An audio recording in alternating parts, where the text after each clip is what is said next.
यानी इसी वफ़द नखा के साथ एक बंदा था जिसका नाम ज़ुरारा बिन अमर था। ज़ुरारा बिन अमर या हज़रत ज़ुरारा बिन अमर रज़ियल्लाहु ने इस्लाम कबूल करने के बाद नबी इस्लाम से मुलाकात की, और ये समझ लीजिए वफ़द नखा के अंदर थे, और तो इन्होंने नबी इस्लाम से बढ़ के कुछ सवालात किए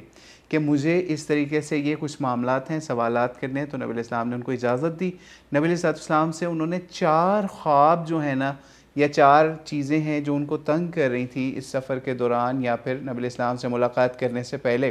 तो वो समझ लीजिए उन्होंने नबी इस्लाम से इंक्वायर की या पूछी। पहला ख्वाब या पहला उनका मामला ये था कि इन्होंने नबी इस्लाम से पूछा कि मैंने ख्वाब में देखा है कि एक गधी, या फिर समझ लीजिए जिसे डोंकी कहते हैं, फीमेल डोंकी इन्होंने ख्वाब में देखी, और उसने एक ख़ास कलर का, सफ़ेद, स्याह, सुर्ख, इस तरह के किसी कलर का जो है ना, उसका एक बच्चा पैदा हुआ। इन्होंने ख्वाब में देखा। तो नबी इस्लाम से इन्होंने पूछा कि इसका क्या मतलब है। नबी इस्लाम ने इनको फिर बताया कि बल्कि इनसे पूछा कि क्या तुम्हारी कोई एक घर के अंदर कोई औरत छोड़ के आए हो पीछे, औरत बांदी या इस तरह से कोई। तो इन्होंने बताया बिल्कुल एक पीछे औरत है इस तरीके से, और उसका इस तरह मामला भी था। तो खैर नबी इस्लाम ने उनको बताया कि फिर पीछे तुम्हारा इस वक्त बेटा पैदा हुआ है। ठीक है, नबी इस्लाम ने इनको बता दिया कि आपके घर में बेटा पैदा हुआ पीछे से, क्योंकि यमन बड़ी दूर और कहाँ मदीना ही आए हुए हैं। तो नबी इस्लाम ने ख्वाब की इंटरप्रटेशन करते हुए इस तरीके से इनको एक गैबी ख़बर दे दी इस ख्वाब से, जो नबी इस्लाम को इशारा नज़र आया। अब इन्होंने नबी इस्लाम से पूछा, तो ये जो गधे के बच्चे का कलर डिफरेंट बताया, मैंने ख्वाब में देखा वाइट या रेड या ब्लैक इस किस्म का अजीब सा कलर, तो इसका क्या मतलब है। तो नबी इस्लाम ने फिर इनको अपने करीब बुलाया। ठीक है, करीब बुलाने का मकसद क्या था अभी आपको पता चल जाएगा। नबी इस्लाम ने इनसे पूछा कि ज़ुरारा, क्या तुम्हारे जिस्म में कोई बर्स के निशान या बर्स वाला मामला है। तो इन्होंने फिर फौरी गवाही दी कि अल्लाह गवाह है, आप जो हैं, जो आपने ये बात बताई है, ये अल्लाह और मेरे अलावा कोई बंदा नहीं जानता था, आप वाकई अल्लाह ताला के नबी हैं। तो नबी इस्लाम ने बताया कि ये उसकी ही समझ लो कोई निशानी आपको इस ख्वाब के अंदर दिखाई गई है। इससे हमें ये भी पता चला कि नबी इस्लाम ने उनका राज भी इस हवाले से रखना चाहा कि ये करीब आके इनको आराम से ही बात की जाए। ठीक है, यानी नबी इस्लाम ने उनके जो बर्स वाला मामला था, उनको एक बीमारी थी जिसको आजकल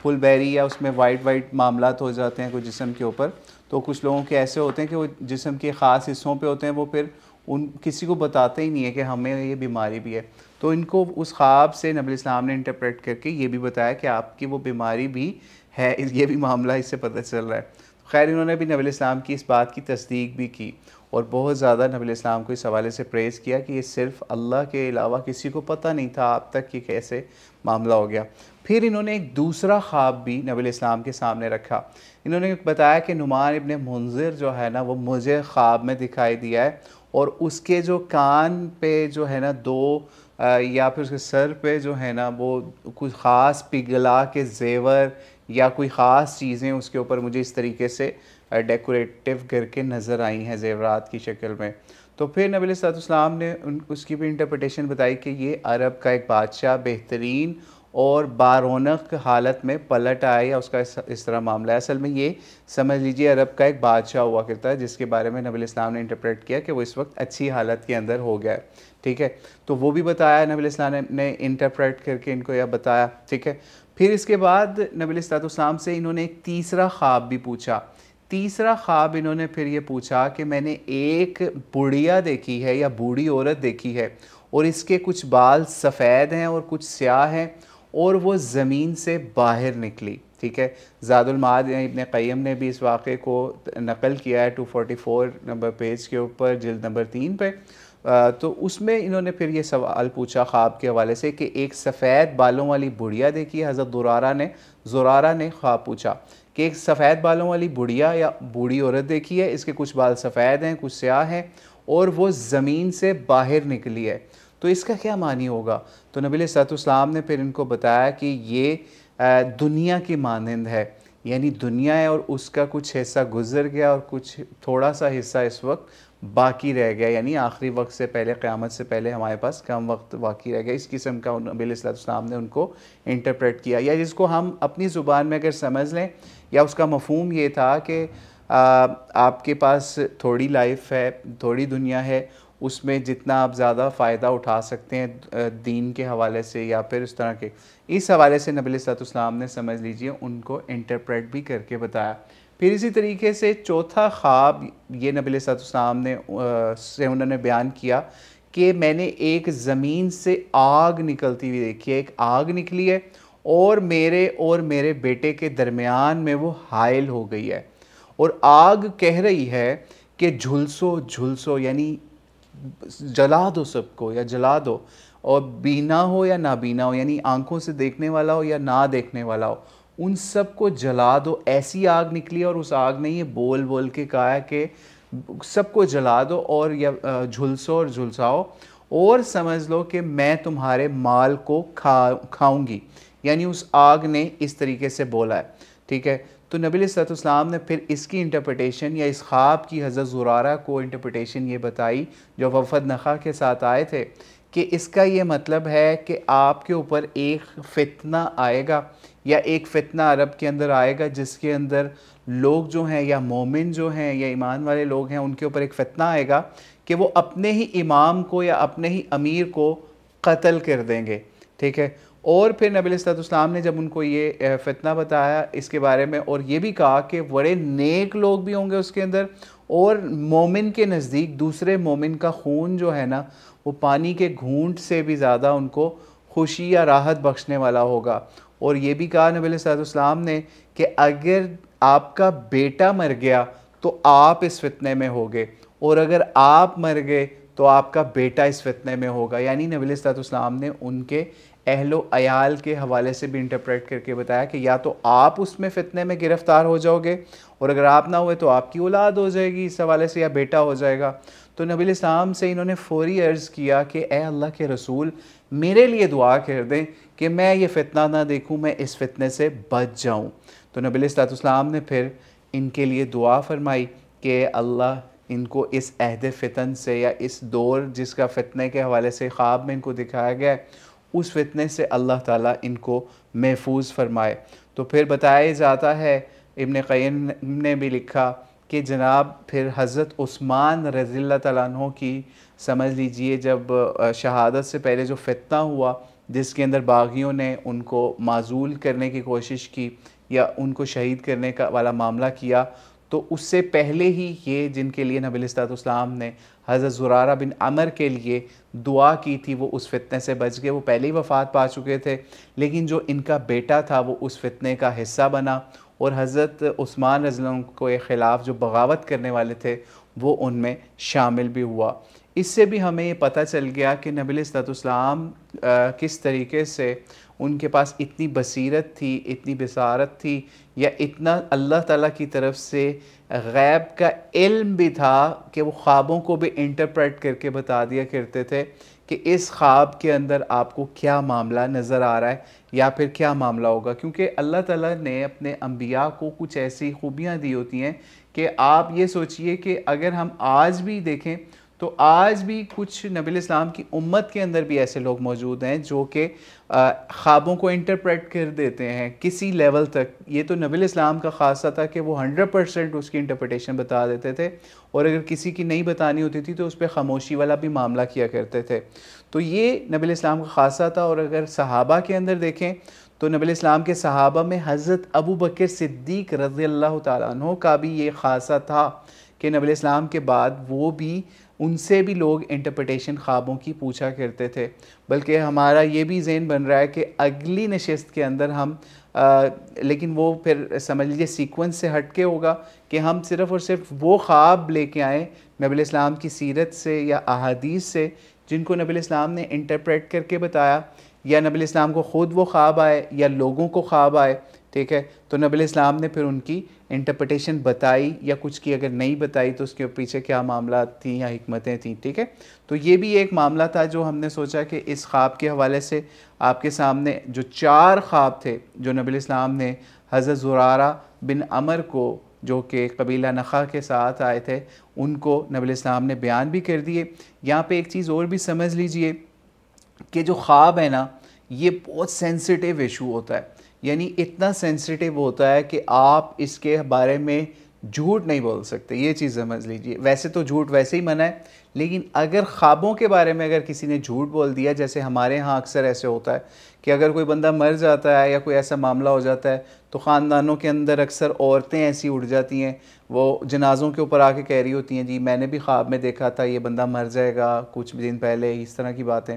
वल्लाहु आलम वो सच बोल रही होती हैं, झूठ हम उनको वेरीफाई नहीं करते, ना हम उनको रिजेक्ट कर रहे हैं। लेकिन अगर कोई ऐसी औरतें हैं जो झूठे ख्वाब बना बना के लोगों को सुनाती हैं, तो उनको इस हवाले से अल्लाह से डरना चाहिए। जब मर्द भी ऐसा काम करते हैं, उनको भी अल्लाह से डरना चाहिए। तो इस तरह के कामों से बचना चाहिए, क्योंकि हम अगर अहादीस के अंदर भी देखें ना, तो उसके अंदर भी ये पता चलता है। सही बुखारी की हदीस नंबर 3292 के अंदर भी आता है कि नबी इस्लाम ने फरमाया, जिसका मफ़हूम है कि अच्छा ख्वाब अल्लाह की तरफ से है और बुरा ख्वाब शैतान की तरफ से है। इसलिए अगर कोई बुरा और डरावना ख्वाब देखे, तो अपनी लेफ़्ट साइड पे या दाएं तरफ थूक कर शैतान के शर से अल्लाह की पनाह मांगे कि इस अमल से कोई उसको नुकसान ना पहुँचे। यानी लेफ़्ट साइड पे आप 3 दफ़ा अलामती तौर पे थू थूक करें, ठीक है। अगर आपको बुरा ख्वाब आए तो उसमें फिर आऊज़ु बिल्लाहि मिनश्शैतानिर रजीम पढ़ें, या अल्लाह से कहें कि अल्लाह मुझे शैतान के शर से महफूज रख कि मैं इस बुरे ख्वाब से किसी मामले की तरफ आऊँ।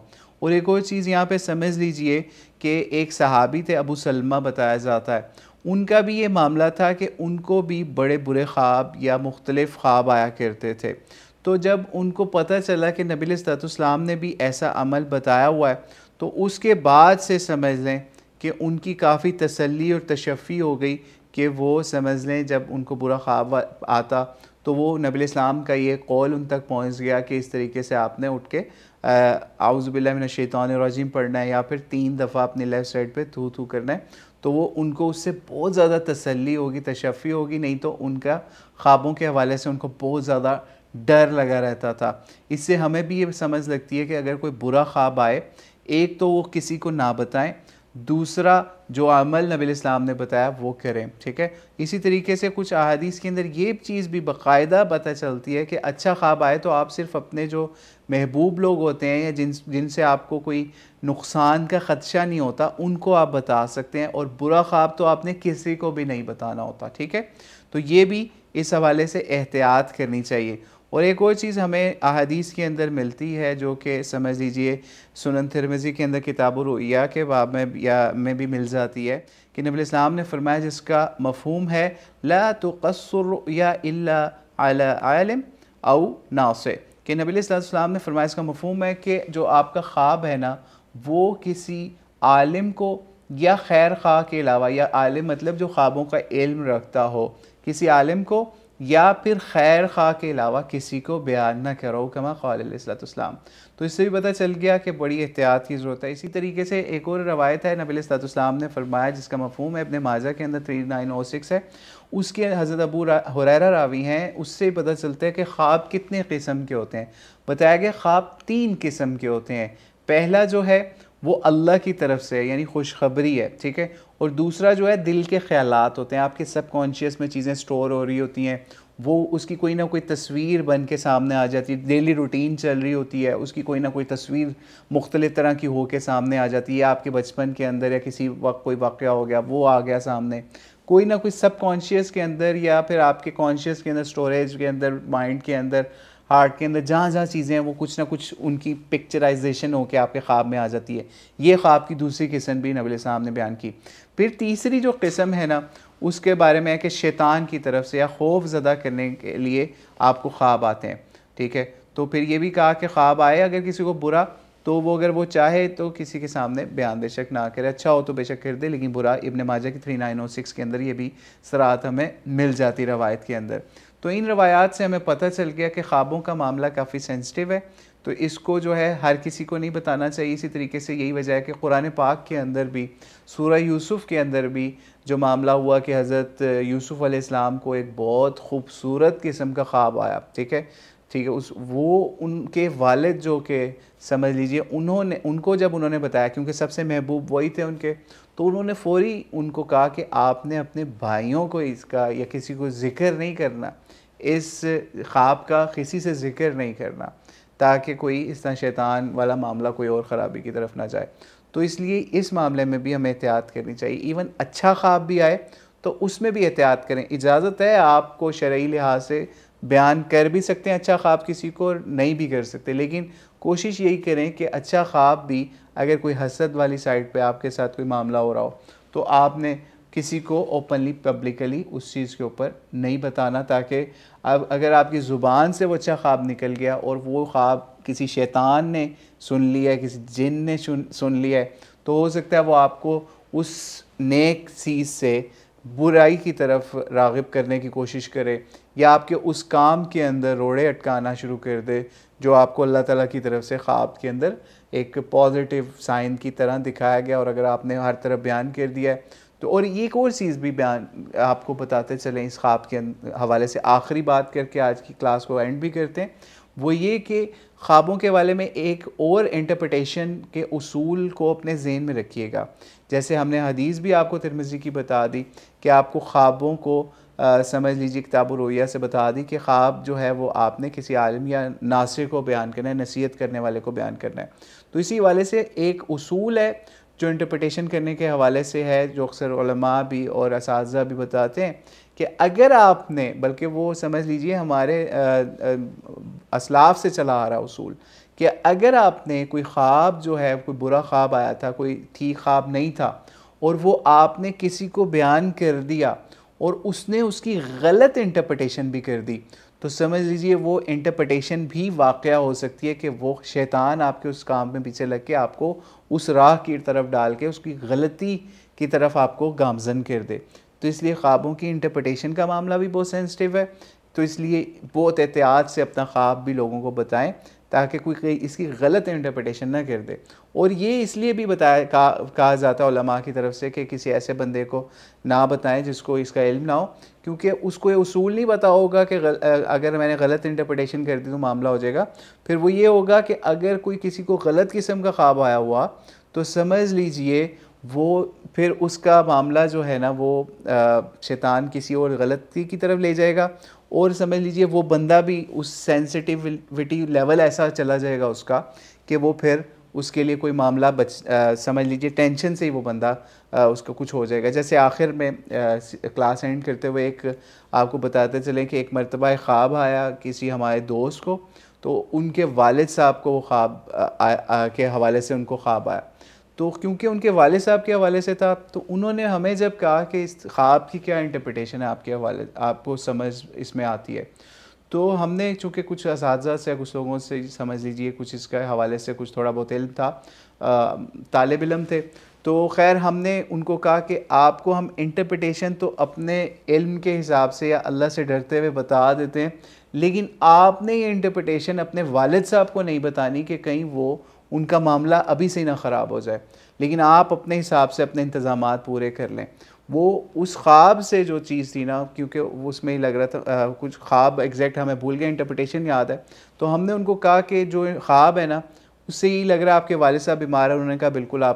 मेरे वालिद साहब बीमार हैं। तो मैंने उनको फिर बताया कि आपके वालिद साहब जो है ना अगली सर्दियाँ नहीं देख सकेंगे, उनके लिए ख्वाब में ये लग रहा है, अल्लाह करे ऐसा ना हो, ठीक है, लेकिन इससे लग यही रहा है। तो इसलिए अपने मामला जो भी हैं उनके साथ वो अच्छे तरीके से मैनेज कर लें, उनके लिए अगली सर्दियाँ मुश्किल हैं। तो गालिबन अगली सर्दियाँ बताया था, अगली गर्मियाँ एग्जैक्ट बात भूल गई है, लेकिन हमने उनको जब ये इंटरप्रिटेशन बताई तो वो यही मामला हुआ कि उनके फिर उन वालिद साहब की डेथ भी कुछ अरसे बाद होगी। तो वो उसके बाद से आज तक हमसे अक्सर पूछते रहते हैं ख्वाबों के हवाले से। लेकिन बहरहाल बताने का मकसद ये है कि हमने उस वक्त भी उनको कहा था कि हकीकी इल्म अल्लाह के पास है, आपने अपने वालिद साहब को, अपनी वालदा, घर वालों, किसी को ये नहीं बताना कि ये ख्वाब मुझे इस तरीके से आया, उसकी इंटरप्रिटेशन मुझे ये पता चली है। जब वेरीफाई हो जाए आपने सिर्फ उस वक्त ज़ुबान ये बात खोलनी है कि कहीं शैतान भी आपको बरगलाना ना शुरू कर दे और तरफ ले जाए और आप अपने वालिद साहब को कह दें और वो टेंशन से ही मर जाए बंदा, ठीक है। तो इसलिए इस हवाले से बहुत एहतियात की ज़रूरत है। अगर आपको इंटरप्रिटेशन का इल्म थोड़ा बहुत कहीं से आ गया या आपको ख्वाब के अंदर कहीं फ़े होता है, कोई ख्वाब कोई देखता है और उसकी समझ किसी और को आ रही होती है, ठीक है, तो फिर इस वजह से वो फिर उलमा से रब्ता करके उस ख्वाब को समझने की कोशिश कर लेते हैं। कई दफ़ा इवन यहाँ तक हो जाता है कि एक ख्वाब का इल्म रखने वाला बंदा होता है और ख्वाब देखता है और उसको अपने ख्वाब की समझ नहीं आ रही होती, फिर वो अपने उन कोलीग से जो इल्म रखते हैं ख्वाबों का, उनसे रब्ता करके उस चीज़ को समझते हैं, तो फिर पता चलता है। और आखिर में क्लास लंबी हो रही है लेकिन एक और आपको बड़ी फ़नी बात बता दें।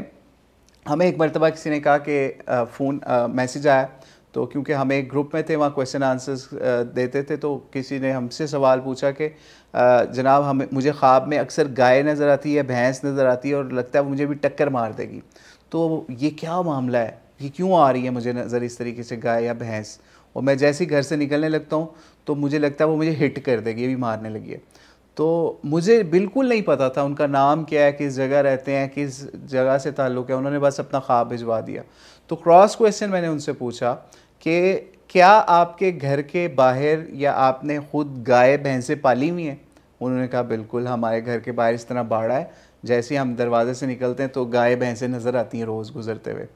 तो मैंने कहा आपको ये ख्वाब आना बंद नहीं हो सकता, क्योंकि वो आपकी डेली रूटीन का हिस्सा है। तो आपको कई दफ़ा हो जाता है, बंदा एहतियात करता है गाय भैंसों से, तो वो चीज़ आपके दिल में बैठी हुई है कि ये मुझे हिट भी कर सकती है, वो आपकी सिर्फ तस्वीर बन के आ जाती है। अब आपने इसके ऊपर टेंशन नहीं लेनी इस ख्वाब की, तो इसका कोई और मतलब बिल्कुल नहीं है, ठीक है। ये सिर्फ आपकी डेली रूटीन से रिलेटेड है, तो इसलिए आपका ये मामला है। तो हमने 2-3 ख्वाबों के हवाले से भी, इंटरप्रिटेशन के हवाले से भी आपको प्रैक्टिकली भी बता दिया, और नबी इस्लाम का उसवा हसना भी इस पर बता दिया कि इसमें अगर अच्छा ख्वाब आए तो क्या कर सकते हैं, बुरा ख्वाब आए तो क्या कर सकते हैं। तो अल्लाह ताला से दुआ है अल्लाह ताला हमें सीरतुन नबी सल्लल्लाहु अलैहि वसल्लम को समझकर पढ़ने की तौफीक अता फरमाए, और इसको आगे भी लोगों तक मैसेज को कन्वे किया जाए कि हमारी लाइफ